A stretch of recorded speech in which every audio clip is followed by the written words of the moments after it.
Welcome to the virtual debate between Refuting Orientalist versus Socrates Son on the subject: Is the Hadith efficiently preserved? Start the clock. Bismillah. So in this debate, we are basically debating whether ahadith are preserved or not. Now, because the time is short, I'll just restrict myself to two or three arguments. My first argument is from stylometry. Stylometry is basically a linguistic analysis of a particular work. Now, here's how the argument goes. There are stylometric studies that show that the sayings of Prophet Muhammad (SAW) in Sahih Bukhari have one author. Now, this proves hadith preservation, and I'll explain why. Firstly, every single hadith that is narrated in Sahih Bukhari is narrated elsewhere as well. So Imam Bukhari didn't make any of these up.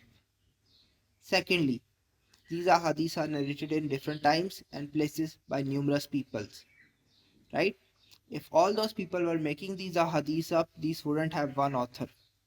If there were multiple sources for these ahadith, these narrations went back to 3 or 5 or 7 or 10 people, these wouldn't have one author. The only way these sayings, these narrations can have one author is if the narrators are honest and the narrations go back to only one source. The only common source, the only common person in all the isnads of those ahadith is Prophet Muhammad sallallahu alaihi wasallam. Hence, this shows these ahadith go back to Prophet Muhammad sallallahu alaihi wasallam, and that shows ahadith are preserved. Now, this is a very simple, very powerful argument. Uh, this is a study for this. This is a reference from the study for this.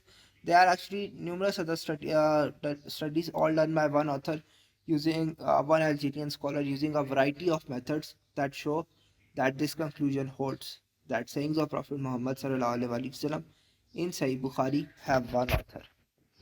Secondly, now I'll go into my second argument for ahadith preservation. Right? If basically all the ahadith, the ones Muslims regard as sahih and the ones Muslims regard as fabricated, right? If all of these were made up, right, then either they should be stylometrically somewhat similar, right? We should be able to group them in one category because they are all being made up. Orientalists will say in the same style of Prophet Muhammad sallallahu alaihi wasallam in linguistic style to deal with the earlier argument, right? Now, if all the ahadith are made up, we should expect the Sahih ahadith to be extremely similar to the Maudu ahadith, the fabricated ones. Yet, this is not what we find through stylometric studies. There are two stylometric studies done on differentiating authentic and fabricated ahadith. One of them can differentiate authentic and fabricated ahadith by 78%, 70 to 78%. In another study, we can differentiate authentic and fabricated ahadith by 92%. Now, if all ahadith were made up, then this shouldn't be the case. Then all those ahadith should be similar. But if there are two groups that are completely different, this actually fits really well with the hypothesis that one of them is actually authentic and goes back to Prophet Muhammad sallallahu alaihi wasallam, and another is fabricated, was made up later. By the way, Orientalists will try to claim both the Sahih ahadith and the fabricated ahadith were made up. So Orientalists are not arguing that the Sahih ahadith are the fabricated ahadith are authentic. Even Orientalists accept that the fabricated ahadith were made up, right? If the Sahih ahadith were made up as well, they should be linguistically similar to the fabricated ahadith, but they are not. They are very different. One study differentiates them by 92%. If that's the case, the Sahih ahadith, the ahadith Muslims regard as Sahih, cannot be made up. They have to be authentic hence. And this is the second argument showing hadith preservation, basically the massive differences between authentic and fabricated ahadith, which shouldn't be the case if all ahadiths are made up. Now, uh, actually, time is short, so I'll just restrict myself to one more argument, right? And this is just a supporting argument. We actually have basically NASA, right? The NASA has method of dating historical solar eclipses, and basically what we have found is there are two solar eclipses mentioned in Islamic historical records that are visible in Medina. One at the death of Hazrat Umar radiallahu anhu, one at the death of Ibrahim radiallahu anhu, the son of Prophet Muhammad sallallahu alaihi wasallam. NASA confirms that at both the dates given in our historical records, when solar eclipses are mentioned, eclipses took place. So that's another matter proof for Hadith preservation. I'll end my opening statement now. According to his biography, Bukhari was born in the 7th century in Bukhara, 178 years after the death of Muhammad, in Persia, and died at 60. Bukhari started at 16 to collect hadith from over 1,000 men and learned over 600,000 traditions.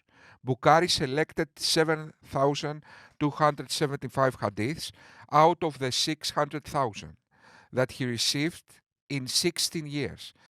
So if we do the math, Bukhari authenticated 102 hadith a day without rest for 16 years. Without modern archaeology, he didn't have the means or qualifications to date manuscripts, so he relied on oral tradition and judging characters. Not to mention, he even judged supernatural claims. Bukhari collected 600,000 hadith, and from those he deemed 7,000 strong. He therefore stated 99% of hadith he collected are not sahih, in other words, strong. Muslims were fabricating hadith either for urban myths, either for political reasons. It's popular in Islamic polemics to claim the Bible is not preserved due to known fabrications. I cannot see how my interlocutor will claim the Bible corrupted and the Hadith not.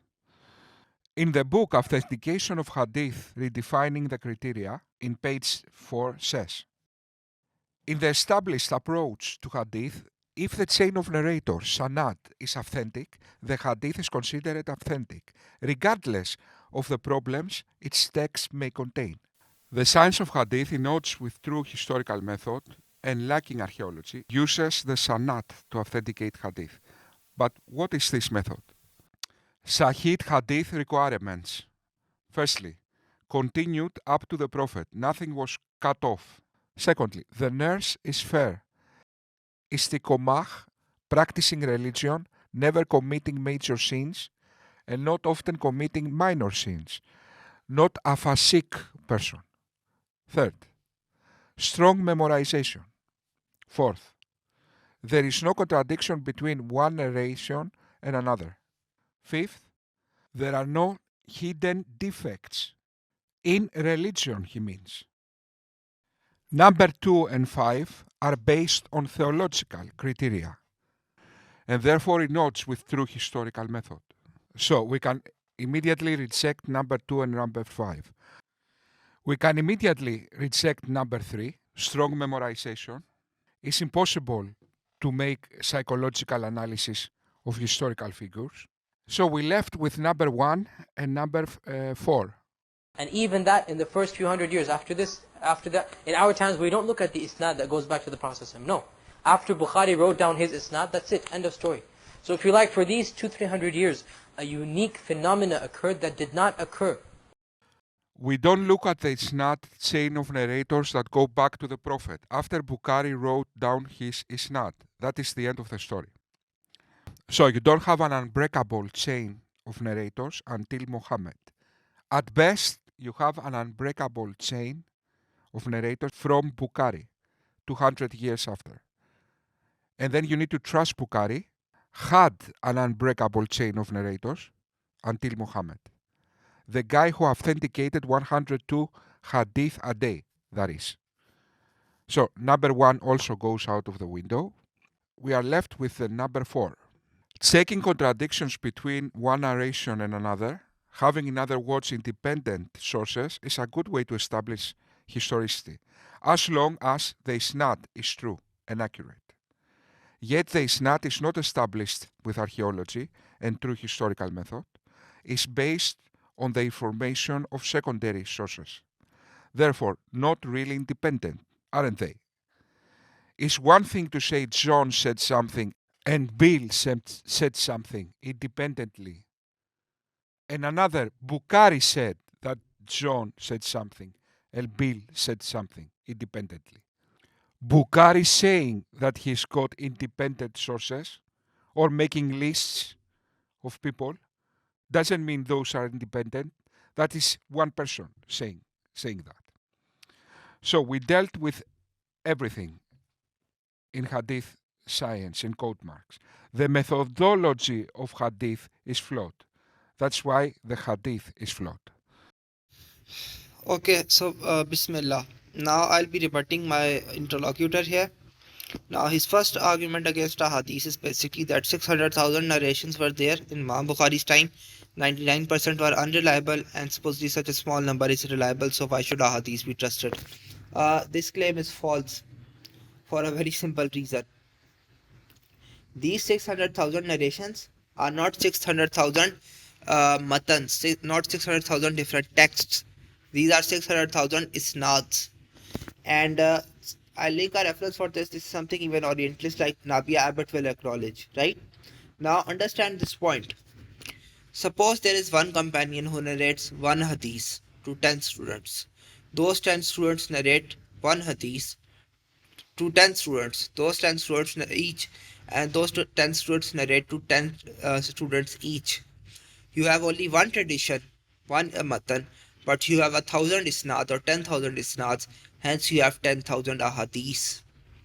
So basically the claim about mass fabrication does not work because there aren't this many traditions. Firstly, these are number of isnads. Secondly, Imam Bukhari is not saying that only authentic works are included in it. In fact, he has specific quotes saying that there are other authentic ahadith that he did not include in his work to keep his work brief. So this contention is dead. Moreover, just to point one more thing out, that the number 600,000 traditions actually proves hadith preservation or reliability of Islamic historical records. And I'll give a very simple reason. If Islamic historical records were transmitted the way Muslims say they were transmitted, then we would have this massive number of traditions. We have this massive number of traditions, hence this shows Islamic records were transmitted the way Muslims say they were transmitted. So this point actually is an argument for reliability of a hadith.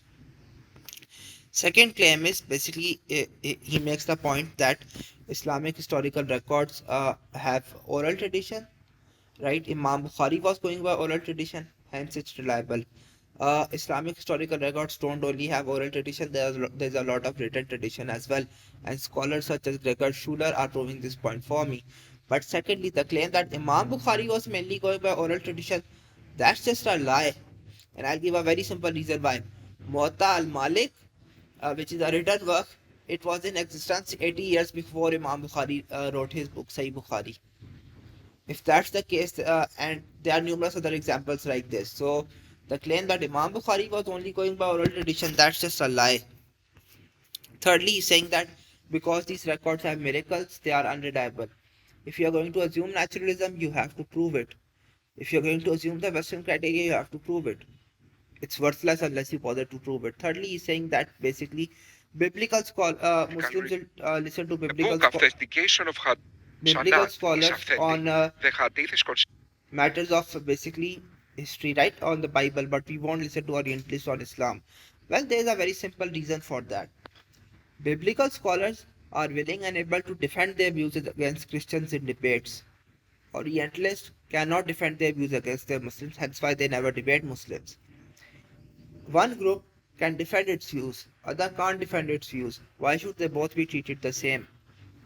I mean, this is not something complicated.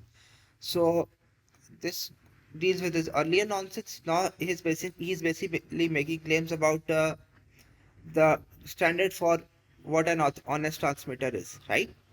That these are the only 5 transmitters. Firstly, these are not the only 5. There are one or two more, one of them being that the narrator has to be honest. And if there's a pious person who is dishonest, then that person is criticized and not taken from. And I link an article from that Orientalist clown Joshua Little who will prove this point for me. That even if someone was religious, practicing religious, and they weren't honest, they were called out for being dishonest and their ahadiths were considered weak or unreliable. Thirdly, he said that strong memorization can't be known because you can't analyze psychology of a person. Well, memorization isn't necessarily narrated to point of psychology. You can test memorization of people. There's nothing unusual about it, and the Muslim scholars did test their memorization again and again, so this contention does not work. Second, he made a mistake that the hidden defects are about the character of a person. They are not. They are about the hidden defects in the hadith. So this was another, to be honest, my interlocutor is showing a lack of knowledge on the subject. Fourthly, next he said that the text was not analyzed and that only the isnad was seen whether in grading a hadith. This is false. There are numerous cases where the matan was analyzed. In fact, if there is no contradiction between the work, right, this is by analyzing the matan, not the isnad. So, to be honest, this was just the my opponent's opening statement was, to be honest, really bad. I'll address the now. Address the rest of the points in the closing statement. My interlocutor refers to astylometric linguistic studies that show the sayings of Muhammad in Sahih Bukhari have one author, and he implies this author is Muhammad. But the hadiths are traditions of many people describing with their own words the sayings of Muhammad. Muhammad, according to the standard narrative, didn't transmit hadith verbatim like he did the Quran, unless my interlocutor will claim some kind of hadith preservation miracle. That doesn't make sense. The hadith is many people describing the sayings of Muhammad with their own words. So the only thing these linguistic studies are in fact showing is that Bukhari paraphrased these traditions with his own personal linguistic character. Paraphrasing archaeological documents is an argument against the preservation of hadith and shows the commitment of Bukhari to theology instead of historicity. So the first argument my interlocutor gave is against the preservation of the hadith. So let's go to the second argument he gives. First, he says the Orientalists claim all or most of hadith are more or less fabricated. No, this is what Muslims say. This is what Sahih Bukhari says. When 99% of hadith he collected are not Sahih, that means the far majority of hadith he collected were fabricated. That is what Bukhari says, not Orientalist. Then he claims there is a stylometric linguistic comparison between authentic hadith and fabricated hadith, and therefore some truly authentic. But again, he presupposes Muhammad recited the hadith. No, the hadith was recited by many different authors throughout the years. The reason these stylometric studies reveal linguistic differences between Sahih and Daif, in other words, strong and weak, is exactly because you get the Sahih from Sahih authors, like Bukhari, not through historical method. You recognize the paraphrasing of Bukhari instead of the Hadith themselves. That is an argument against the historicity of Hadith. If the Hadith were truly historical, you would have expected even the Sahih Hadith to be different linguistically because they are transmitted by different people. If you see the Sahih having the same linguistic character, that means that you recognize Bukhari. You are not recognizing the true authors. Isn't that right? That, in fact, fits perfectly with what I said is happening. That you trust Bukhari and not true historical methods. Okay, that was the argument he presented in his opening statement. Now, let me respond to his criticism against my arguments. Now, his first argument against a hadith is basically that 600,000 narrations were there in Imam Bukhari's time, 99% were unreliable, and supposedly such a small number is reliable, so why should a hadith be trusted? This claim is false for a very simple reason. These 600,000 narrations are not 600,000 matans, not 600,000 different texts. These are 600,000 isnads. Yes, my interlocutor is right. It refers to isnad. But every isnad, chain of narrators in other words, correlates to a different text, in quote marks, or a different tradition. It might be the same story, but different transmissions. So what I said about Bukhari authenticating 102 hadith a day still stands. Okay, if there is 102 isnads chain of narrators, that means that he authenticates 102 traditions. In other words, 102 hadith. How Bukhari was able to authenticate so many traditions so fast? Exactly because he didn't engage in true archaeology or a rigorous historical investigation. He engaged in theology and hearsay about the religious status of supposed transmitters he took on faith value, without being able to really check whether the lists of names he received are true. That is not efficient archaeology or historicity. Bismillah. So I think my interlocutor has shown a deep and profound misunderstanding and a lack of knowledge of the topic that we are debating. And I will actually let him make both of his arguments, that he responses, and then I'll refute him. My interlocutor refers to a stylometric linguistic studies that show the sayings of Muhammad in Sahih Bukhari have one author, and he implies this author is Muhammad. But the hadiths are traditions of many people describing with their own words the sayings of Muhammad. Muhammad, according to the standard narrative, didn't transmit hadith verbatim. So this is basically his assumption. He's saying that these are the words of Imam Bukhari, which is why the ahadith are showing one author. Both of these are false. The standard Islamic narrative is not that the ahadiths were just basically transmitted in meaning but not in wording. A lot of scholars said that ahadiths have to be transmitted in wording. Examples include Imam Shafi and Imam Malik, and there are a lot of references to this all over the hadith sciences literature. In fact, I'll give you one reference right now. You can look at Mustafa Lazmi's book, Studies in Hadith Methodology and Literature. I think it's on page 80 or somewhere near it. He quotes Imam Shafi saying that ahadith should be transmitted verbatim. So this claim is false. Secondly, he's saying that the reason these ahadiths have one author is because Imam Bukhari made up these wordings.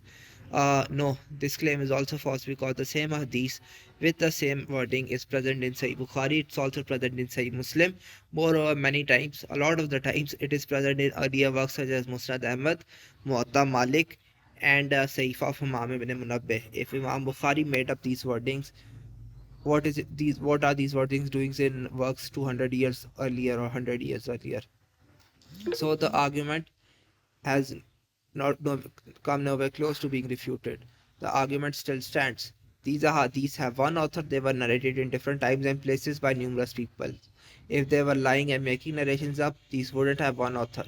If these narrations were coming from multiple sources, they wouldn't have one author. If the only way these can have one author is if the narrators are honest and the narrations go back to a common source.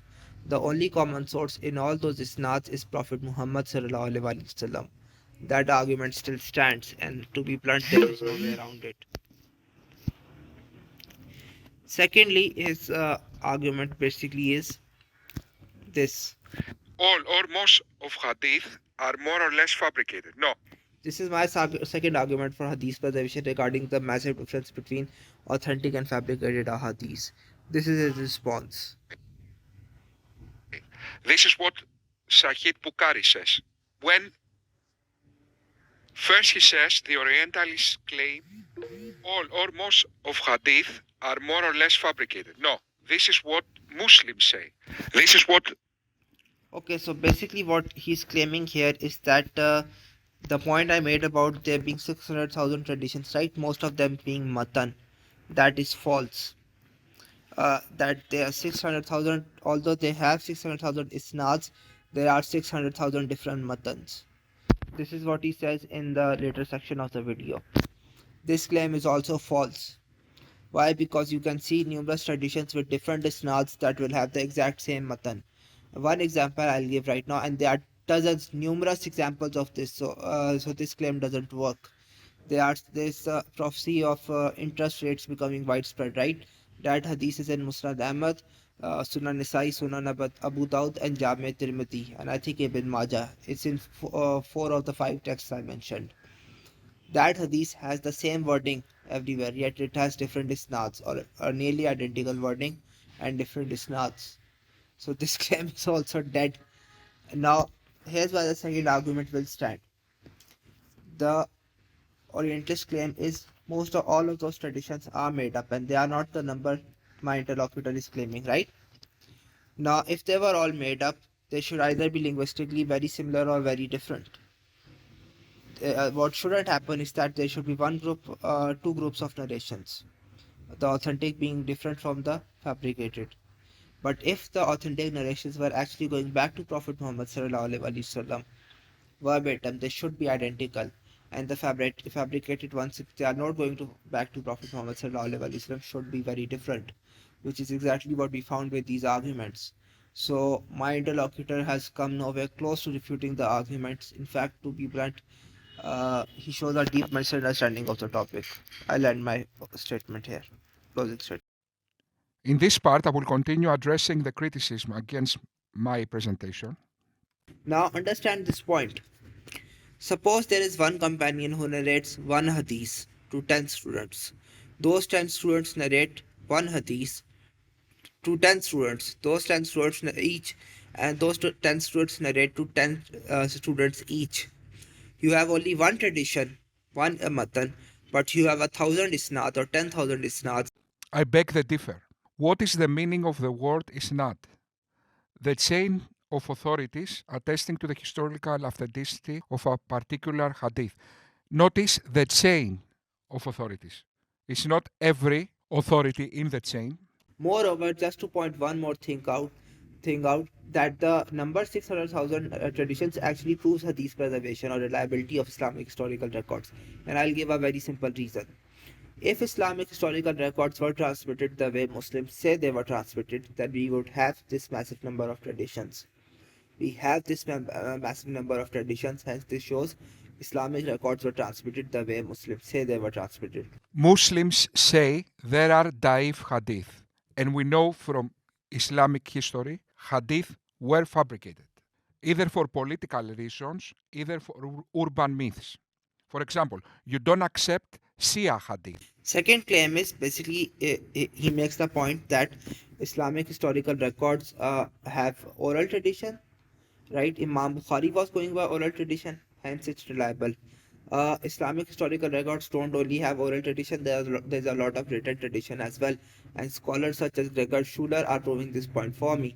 But secondly, the claim that Imam Bukhari was mainly going by oral tradition, that's just a lie. And I'll give a very simple reason why.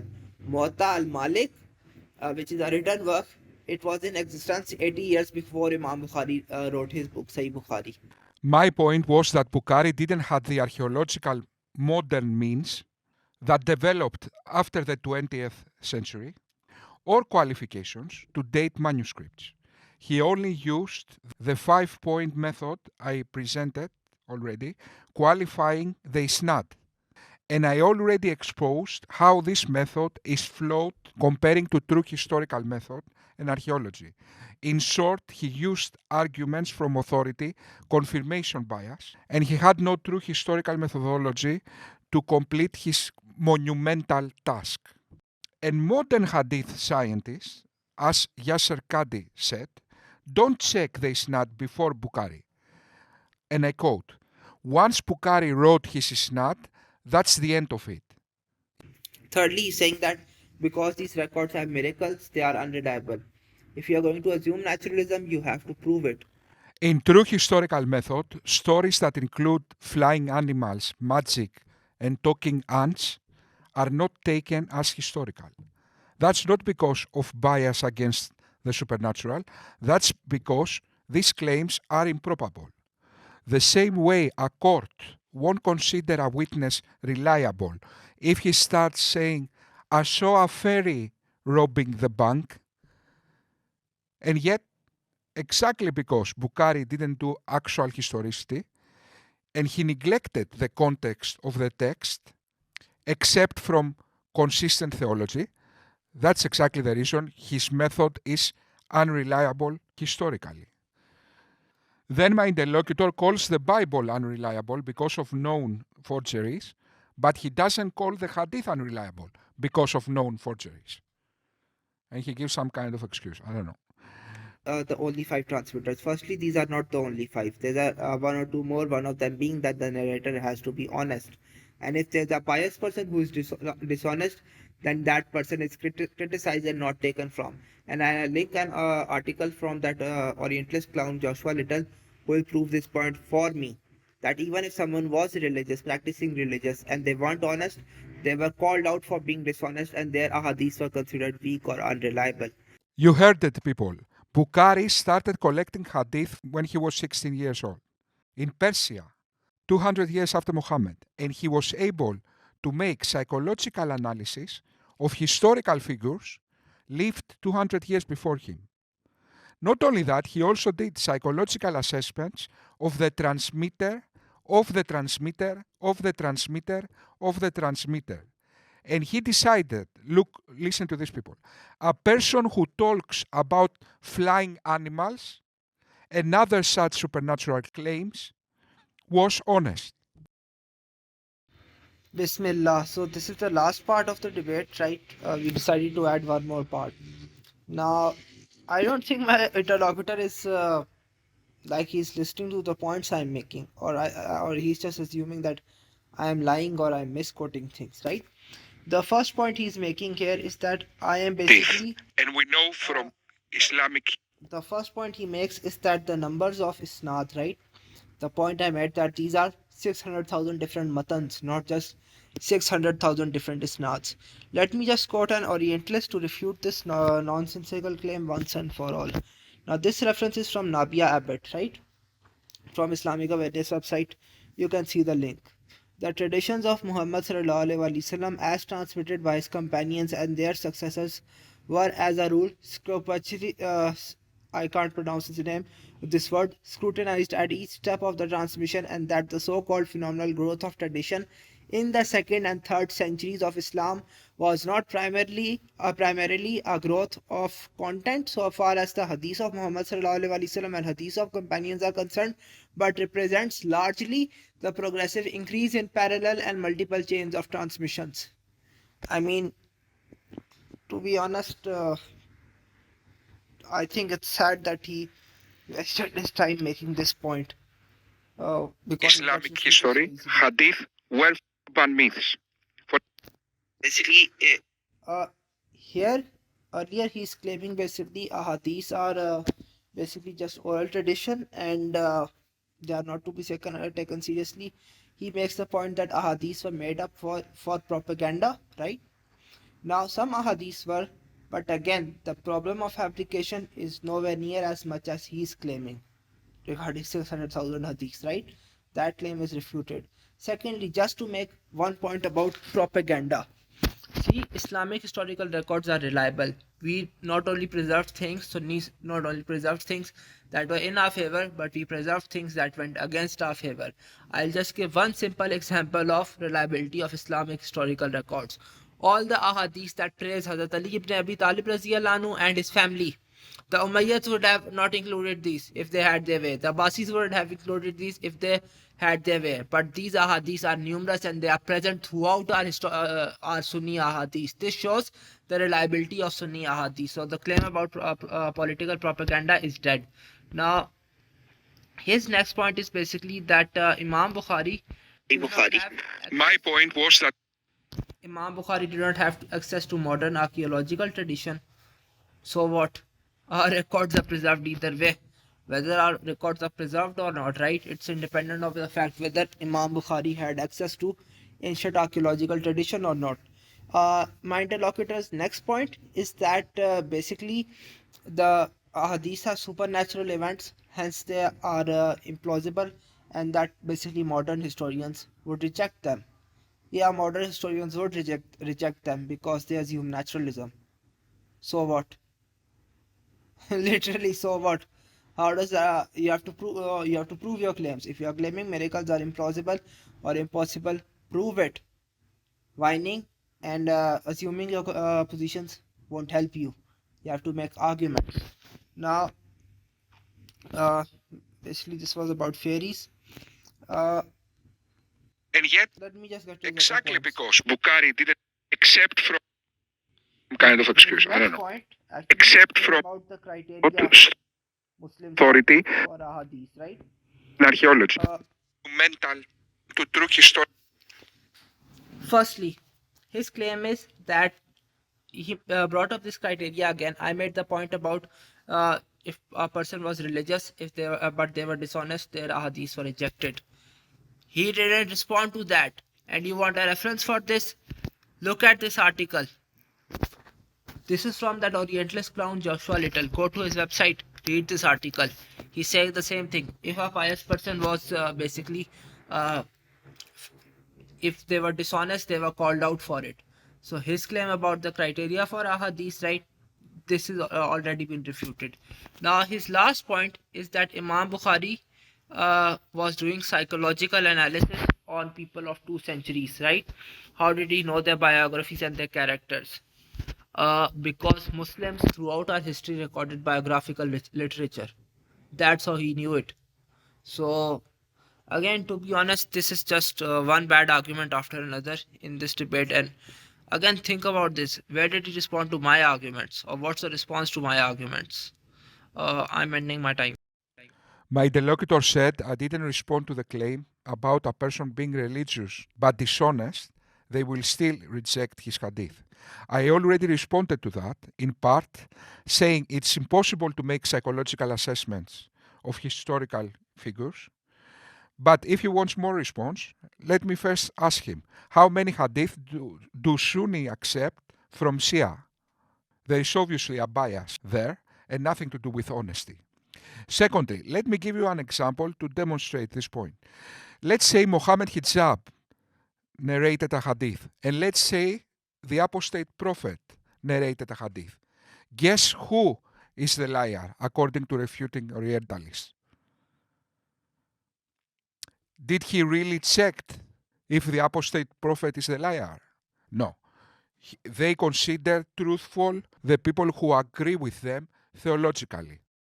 Even if there are exceptions, when you even include in the 5 pillars of how you evaluate hadith, the nurse is fair, istiqomah, is practicing religion, never committing major sins, and not often committing minor sins, not fasik person. What fasik means? Someone who violates Islamic law. So even in writing, you admit that. Then he still insists that hadith are the words of Muhammad verbatim. Okay, go and see whatever hadith narrated by different people, and you will understand this is not the case. Simple. Then let's go to the Isnad and the 600,000 hadith. Let's go to the One Path Foundation of Ibn Uthman Farouk, a person that he admires, a hadith scholar he admires, and let's see what he says about the biography of Bukhari. Bukhari had to sit down and sift through 600,000 hadiths. Let me repeat that. And sift through 600,000 hadiths he had memorized and find the hadith that will pass his tough, strict criteria. First, he says the Orientalists claim all or most of hadith are more or less fabricated. No, this is what Muslims say. This is what... Okay, so basically what he's claiming here is that the point I made about there being 600,000 traditions, right? Most of them being matan, that is false. That there are 600,000, although they have 600,000 isnads, there are 600,000 different matans. This is what he says in the later section of the video. Just because many hadith collectors might have some hadith, the same hadith, that doesn't mean that Bukhari, when he collected 600,000 isnad, he didn't collect 600,000 hadith that go with the isnad. Isnad of what? Of the air? No, obviously of a hadith. The point which is undisputable remains. Bukhari authenticated 102 hadith a day with no rest for 16 years. So it's impossible he did a rigorous investigation. Just to comprehend the difference, modern archaeologists, to establish the authenticity of a single document, they might do 1 or 2 years. Bukhari authenticated, let me make the math. If we exclude the hours that he slept and the hours that he ate, nothing else, if he was just authenticating hadith for the rest of the day, he authenticated one hadith every 8 minutes. And remember, he was not qualified as an archaeologist. He didn't have modern technology, modern methods, cars. He was going around with a camel. So how is that possible? But the main point of my argument was I refuted all the methodology of hadith that relates to theology instead of historicity. My interlocutor didn't respond, not because of his fault, because he didn't have time. And we did stuck in specific points. Never mind, maybe in the future we can make a subject more specified in order to be able to see the arguments in detail. Thank you very much.